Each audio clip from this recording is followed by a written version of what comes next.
कार्यक्रम आयोजना गर्दै गर्दा पक्कै पनि आयोजक मित्रहरूको त्यही उद्देश्य छ र त्यो उद्देश्यमा हामी सबै सफल हौं। म यही शुभकामना व्यक्त गर्न चाहन्छु। तेस्रो कुरा, अब नेपालको शान्ति प्रक्रिया र संविधानको बारेमा म यहाँहरू सबैको ध्यान केमा मात्रै आकर्षित गर्न मैले चाहिराखेको छु भने त्यो प्रक्रिया सँगै नेपालमा विस्तृत शान्ति सम्झौता भयो।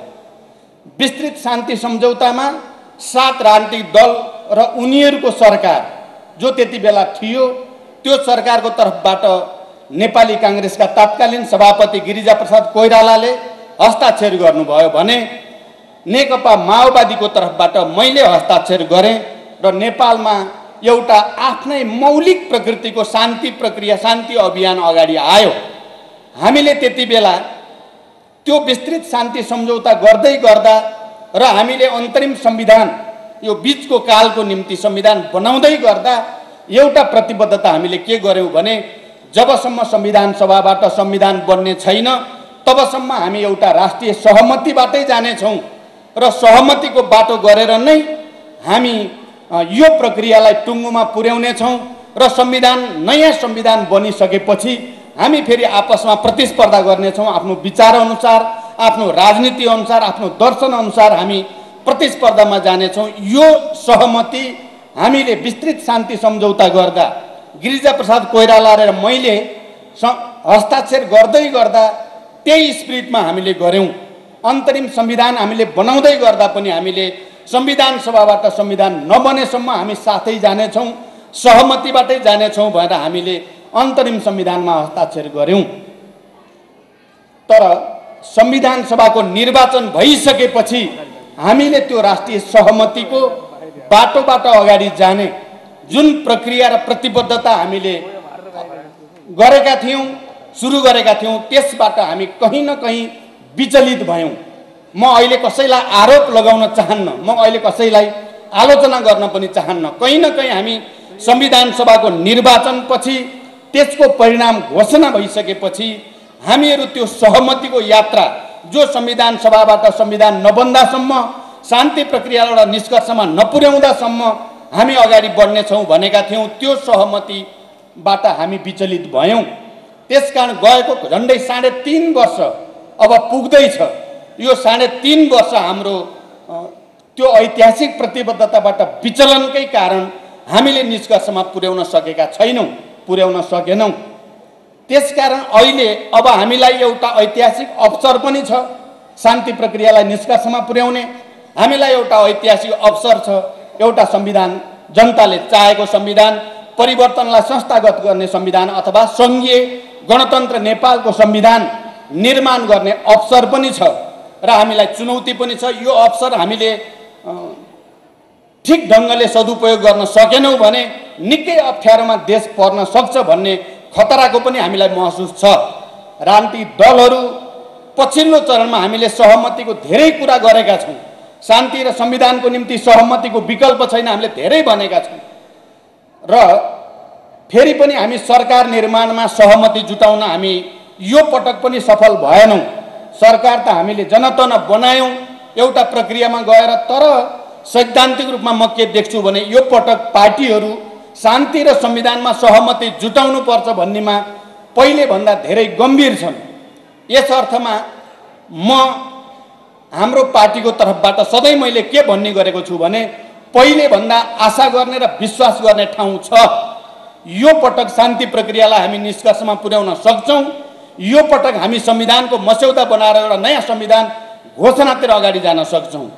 मैले हाम्रो पार्टीको तर्फबाट अहिले भर्खरको कुरा होइन, गएको 6 महिनादेखि लगातार शान्ति प्रक्रियालाई निष्कर्षमा पुर्याउनको निम्ति नयाँ संविधान निर्माण गर्नको निम्ति संविधान सभाको ठूलो पार्टी हुनुको नाताले शान्ति प्रक्रियाको एउटा प्रमुख पक्ष हुनुको नाताले हामीले खेल्ने भूमिकामा हामी अगाडि जानेछौं। हामी कुनै तर यदि कुनै बहाना गरेर यो प्रक्रियालाई अवरुद्ध हुन दिने छैनौं।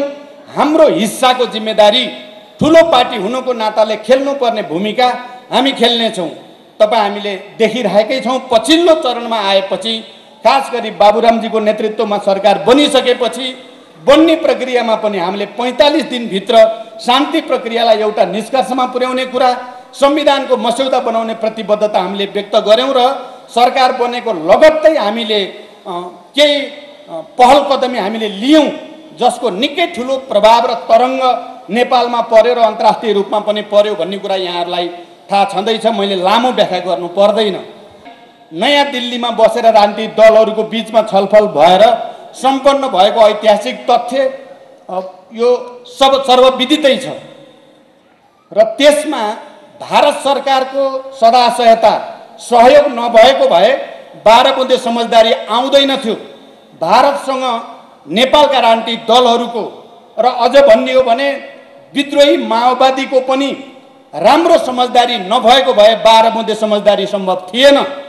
मलाई लाग्छ त्यति बेला विचारमा भिन्नताका बावजुद, आफ्ना राजनीतिमा आफ्ना मान्यताका बावजुद एउटा विश्वास नेपाललाई निरङ्कुश तन्त्रबाट मुक्त गर्ने, नेपाललाई एउटा सङ्घीय गणतन्त्रात्मक नेपालमा लैजाने, नेपाली जनताको चाहनालाई सम्मान गर्ने उद्देश्यका साथ त्यो समझदारी बनेको थियो र त्यो समझदारी संविधान सभाको निर्वाचनसम्म निकै राम्रोसँग अगाडि गयो र जसरी नेपालका राजनीतिक दलहरूको बीचको सहमतिको प्रतिबद्धताबाट हामी विचलित भयौं, त्यसै गरी भारतसँग नेपालका राजनीतिक दलहरूको सम्बन्धमा पनि कहीँ न कहीँ, यसको मैले अहिले कसैलाई आरोप प्रत्यारोपको भाषामा भन्न चाहेको छैन, कहीँ न कहीँ फेरि त्यहाँ पनि एउटा विचलन आयो।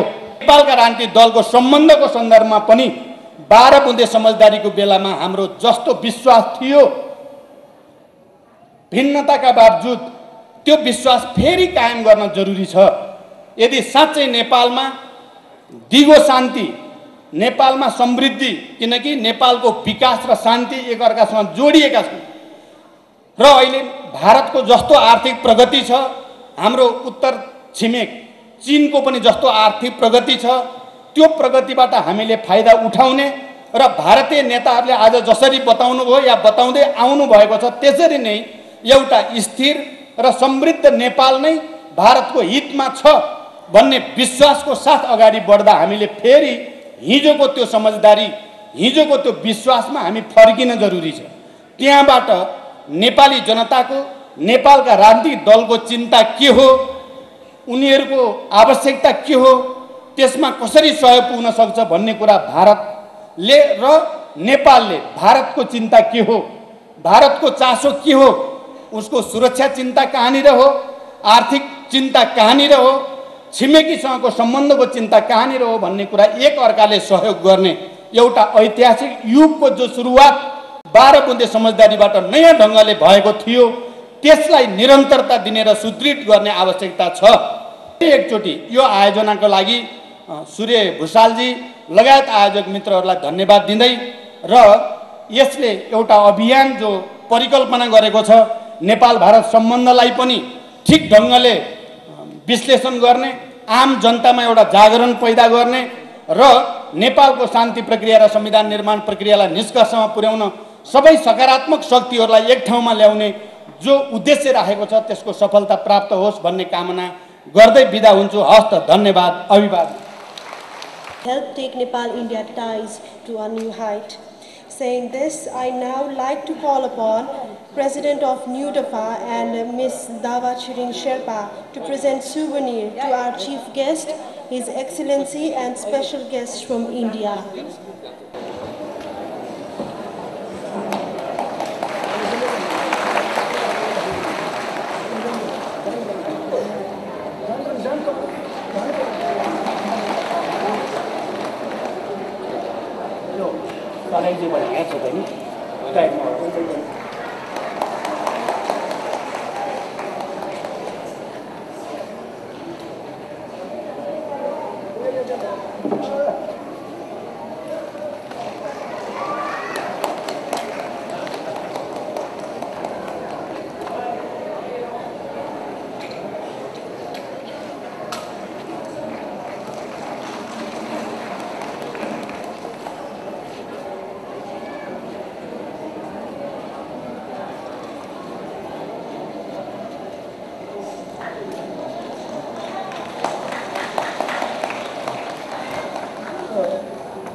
I now request Ms. Dibya Bhushal to deliver a vote of thanks.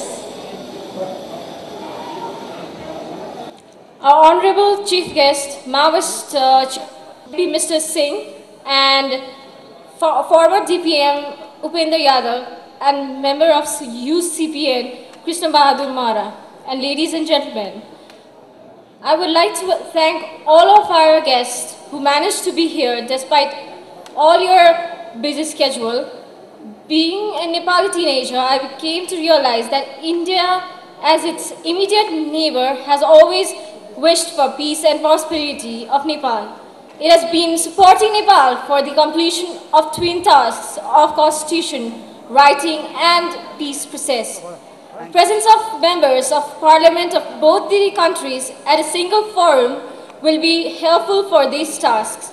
I am confident that this program will take Nepal and India's bilateral relation to new heights. Thank you. To be seated for the cultural program.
and Head Constable Makhat Bahadur Gurung. This is a group dance as of as many as 30 people. All of them are retired soldiers and academies currently residing in Wankati village in Navagara city. This is enshrined in the very rich culture of the Tamil people. She's a sister.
Mike त्यसमा चाहिँ pin mic राख्नु पर्यो अघि 3 mic राख्नु पर्यो क्या